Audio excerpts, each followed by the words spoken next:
Ka'ab bin Malik, Abdullah bin Rawahah, dan Hasan bin Sabit radhiyallahu anhum. Tapi di sini kita akan membahas sosok yang terakhir, yaitu Hasan bin Sabit radhiyallahu anhu.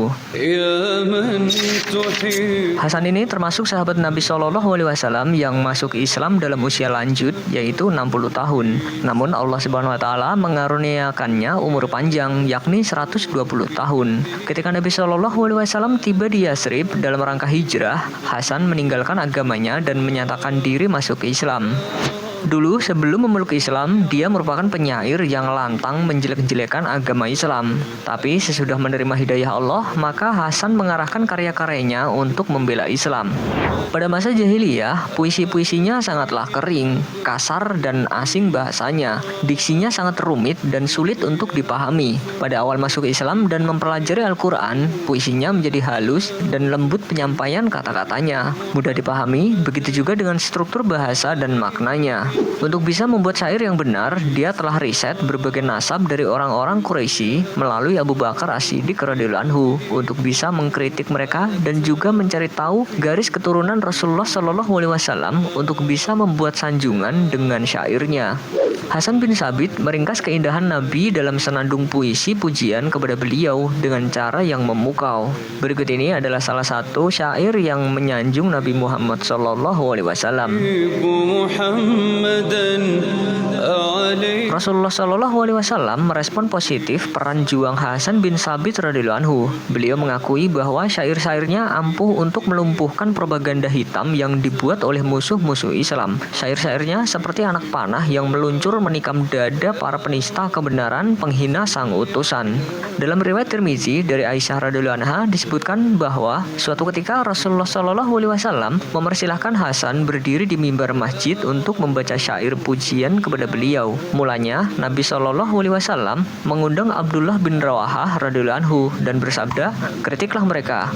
Ibnu Rawahah pun bersyair, tetapi beliau merasa belum cukup. Kemudian beliau meminta Ka'ab bin Malik radhiyallahu anhu, tapi rasanya beliau masih belum lega. Lalu datanglah Hasan bin Sabit radhiyallahu anhu. Lantas Rasulullah SAW bersabda, "Saatnya bagi kalian mengutus kepada singa yang memukul dengan ekornya ini.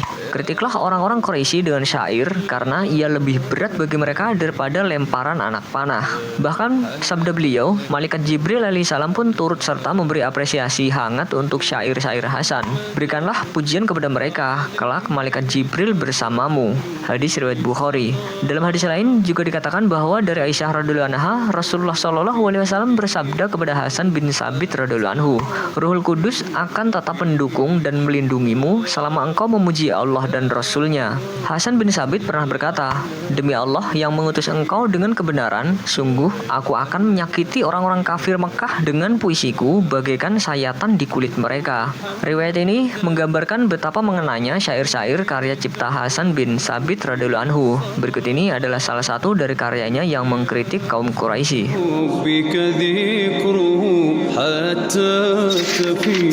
Ada kisah lucu yang berhasil membuat Rasulullah SAW tertawa, yaitu ketika beliau tak tahu kalau Hasan bin Sabit tidak bisa berkelahi. Suatu ketika, Nabi Muhammad SAW bersama kaum muslimin berangkat ke Uhud untuk berperang.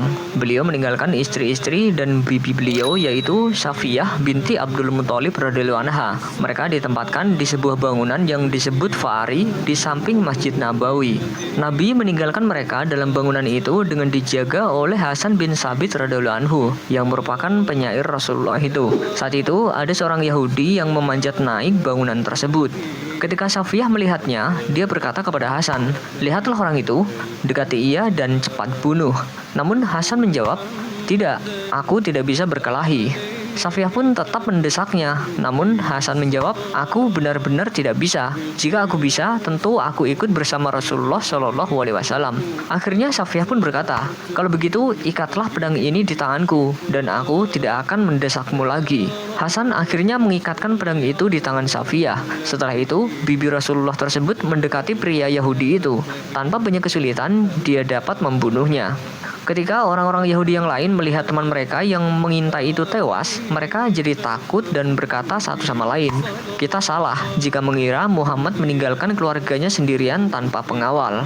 Setelah Nabi Muhammad SAW kembali dari pertempuran, kejadian antara Hasan dan orang Yahudi ini diceritakan Safiyah kepada beliau. Nabi Muhammad SAW pun tertawa mendengarnya hingga gigi depan beliau terlihat. Safiyah tidak pernah melihat keponakannya itu tertawa lebih keras daripada saat itu. Dengan demikian, Safiyah binti Abdul Muthalib merupakan wanita pertama yang membunuh seorang kafir.